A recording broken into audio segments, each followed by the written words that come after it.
In a quiet, affluent neighborhood, a peaceful lake becomes the center of a bitter battle.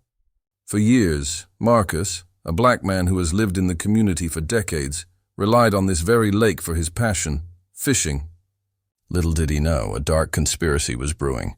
The Homeowners Association, HOA, bent on silencing his fishing tradition, took drastic measures to ensure he'd never fish again. But in doing so, they unknowingly triggered a chain of events that would unravel their well-kept secret. The real cost of their actions? It was far greater than they could ever have imagined. Marcus Thompson was a quiet man, a community staple in his suburban neighborhood, where the white picket fences were as perfect as the lawns. His passion for fishing was a legacy from his late father, a tradition they shared each summer by the serene lake nestled in the heart of the neighborhood. The HOA, an organization that governed all community matters, had always been a source of tension. But Marcus had always found peace at the lake, his sanctuary. Every morning, with the first light of dawn, Marcus would sit by the water's edge, his rod cast into the lake as he reflected on his life. His connection to the land, the water, and his heritage ran deep. But over time, whispers began to surface. His presence by the lake seemed to irritate some of the affluent members of the HOA. They saw his regular visits as an inconvenience, a disruption to the perfect image they cultivated of their pristine community. At first, the subtle comments seemed innocent. "It's not really the place for fishing," they'd say. But as the months passed, the subtle remarks escalated into more direct actions. Notices were posted, warning that the lake would no longer be available for recreational use. For Marcus, this was more than just a lake. It was his tradition, his heritage. He pushed back, but the HOA was relentless. Their next step, however, would go much further than anyone could have anticipated. The HOA's interference with Marcus's fishing routine grew more apparent. They began holding regular meetings, reinforcing their plans to block access to the lake. They cited preserving the community's aesthetic as their reasoning, but Marcus knew better. This wasn't about preserving beauty, it was about control.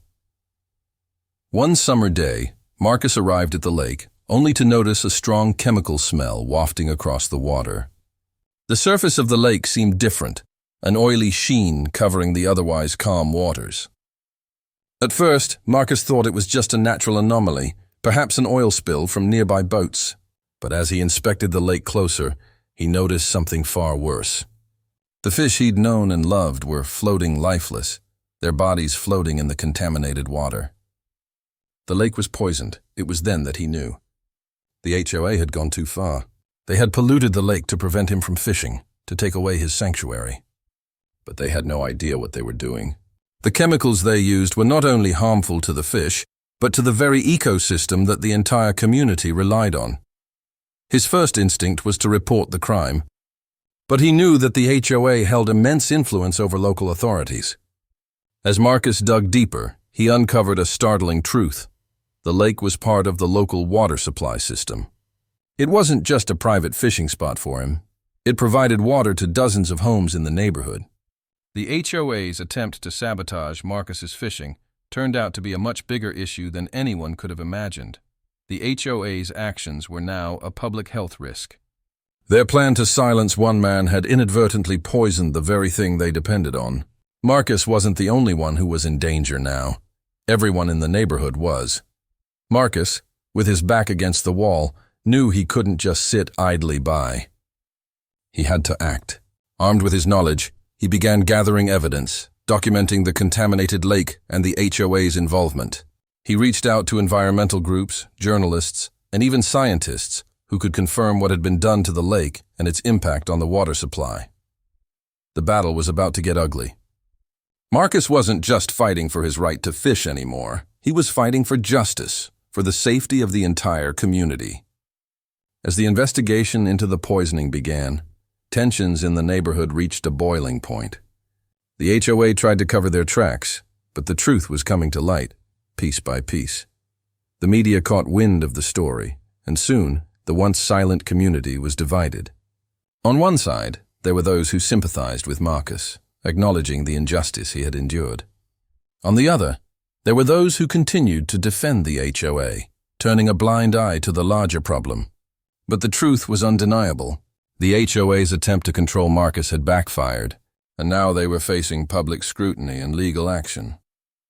In the final moments of the battle, Marcus was contacted by a local attorney who was willing to take on the case.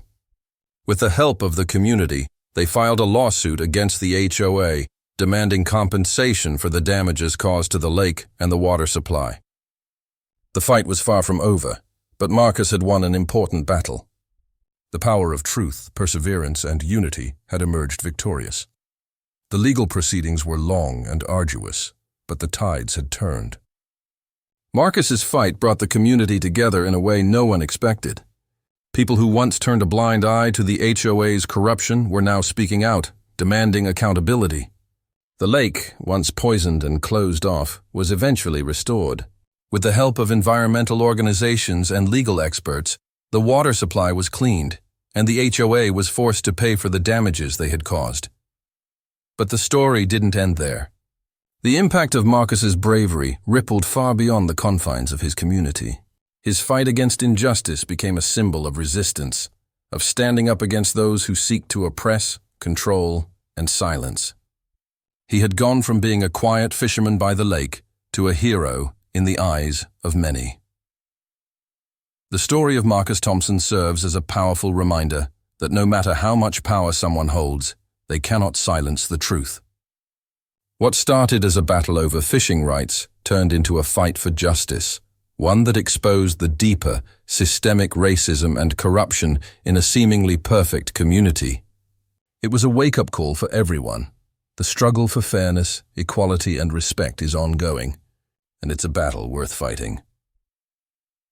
As Marcus sat by the lake once more, the water no longer tainted, he couldn't help but reflect on the long journey he had been through. He had fought for what was right, not just for himself, but for the community that had once turned its back on him.